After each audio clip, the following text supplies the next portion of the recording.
Bayangkan sebuah pabrik elektronik yang beroperasi setiap hari. Mesin-mesin berdengung, produk jadi mengalir, dan keuntungan terus bertambah. Tapi, di balik itu semua ada limbah. Limbah berbahaya. Limbah yang tidak dikelola sebagaimana mestinya.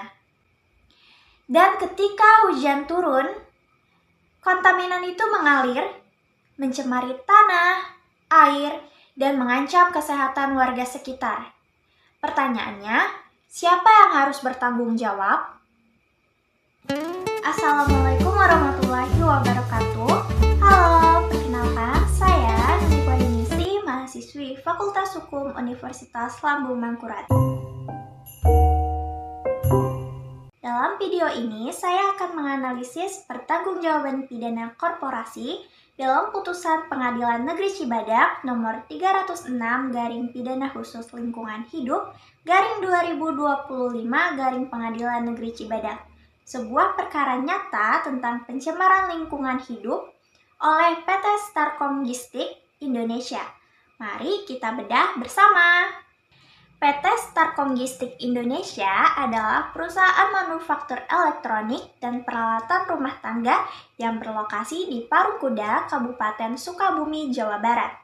Nah, dalam proses produksinya, perusahaan menggunakan berbagai bahan seperti aluminium, biji plastik, cat, dan thinner yang secara logis menghasilkan limbah industri, termasuk limbah bahan berbahaya dan beracun atau yang kita kenal sebagai limbah beta.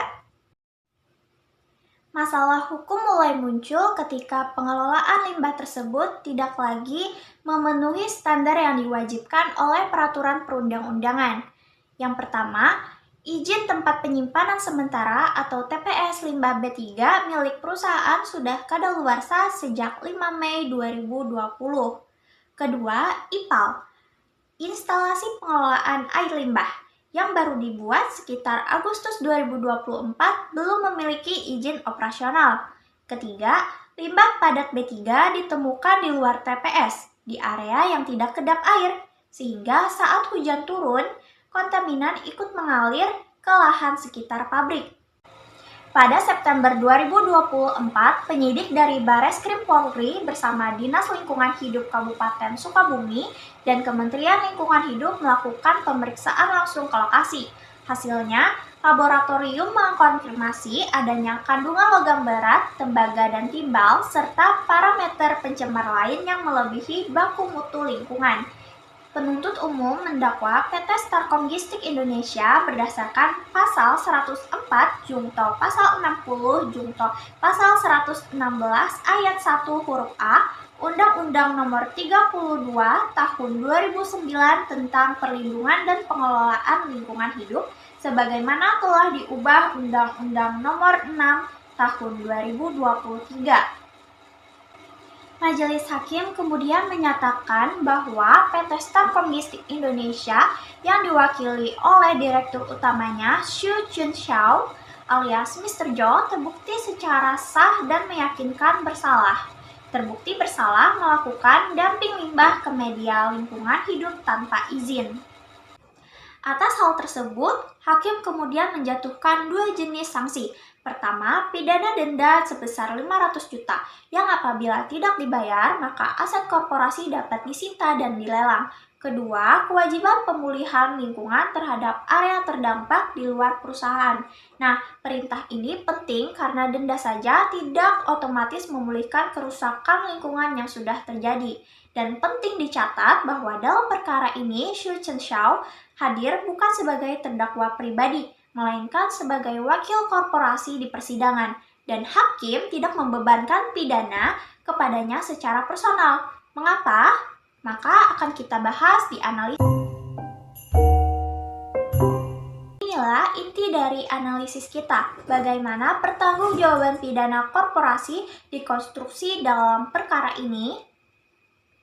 Dalam hukum pidana korporasi, sebuah badan hukum tidak bertindak secara fisik. Ia bergerak melalui organ, pengurus, dan sistem operasionalnya.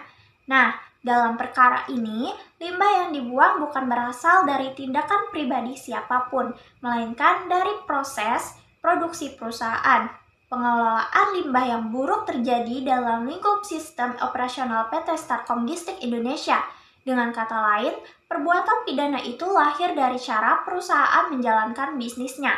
Maka sudah tepat bila pertanggungjawaban itu dibebankan kepada korporasi sebagai pelaku fungsional.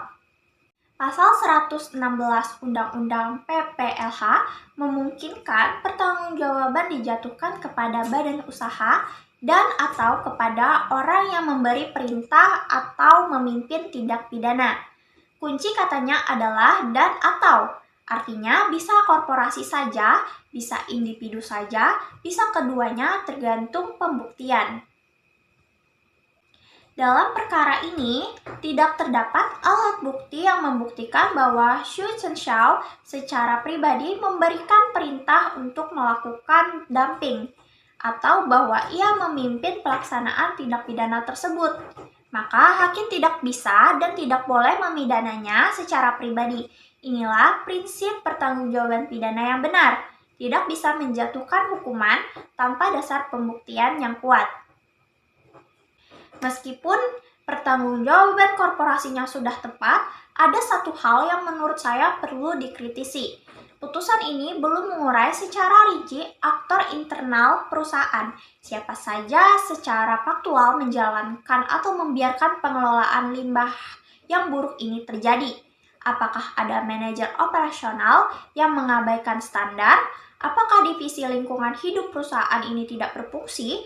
Apakah ada perintah tersirat untuk menekan biaya operasional? Dalam tindak pidana korporasi, menelusuri mekanisme internal perusahaan bukan hanya penting untuk pemidanaan, tetapi juga untuk mencegah agar pelanggaran serupa tidak terjadi di masa depan.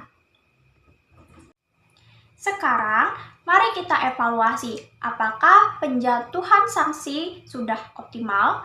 Pertama, pidana denda adalah bentuk pidana yang paling relevan bagi korporasi. Karena perusahaan tidak bisa dipenjara, maka bisa dikenai hukuman finansial. Kedua, mekanisme sita aset. Jika denda tidak dibayar merupakan langkah yang tepat, mencegah korporasi menghindari kewajiban. Yang ketiga, dan ini yang paling penting bagi saya, hakim tidak berhenti pada denda. Ia memerintahkan pemulihan lingkungan, karena pencemaran yang sudah terjadi tidak akan hilang hanya dengan membayar uang. Namun, ada dua catatan yang perlu diperhatikan. Pertama, perintah pemulihan lingkungan dirumuskan terlalu umum. Tidak ada penjelasan konkret mengenai bentuk tindakannya, batas waktunya, siapa yang mengawasi, dan apa ukuran keberhasilannya. Tanpa kejelasan teknis seperti ini, perintah pemulihan berisiko hanya menjadi kewajiban di atas kertas. Yang kedua, denda 500 juta. Apakah ini cukup memberi efek jera bagi perusahaan manufaktur skala besar? Hakim memang mempertimbangkan hal-hal meringankan, seperti terdakwa belum pernah dihukum dan mengakui perbuatannya, tapi kita perlu bertanya, apakah angka ini benar-benar proporsional dengan kerusakan lingkungan yang terjadi?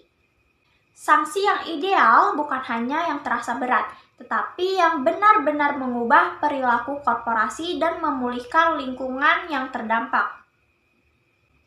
Korporasi memang bisa menghasilkan keuntungan, tapi tidak boleh mengalihkan biaya kerusakannya pada lingkungan dan masyarakat. Hukum pidana hadir untuk memastikan hal itu tidak terjadi, dan kita sebagai akademisi hukum masa depan punya tanggung jawab untuk terus mengkritisi dan mendorong penegakannya. Demikian presentasi saya. Terima kasih telah menyimak. Wassalamualaikum warahmatullahi wabarakatuh.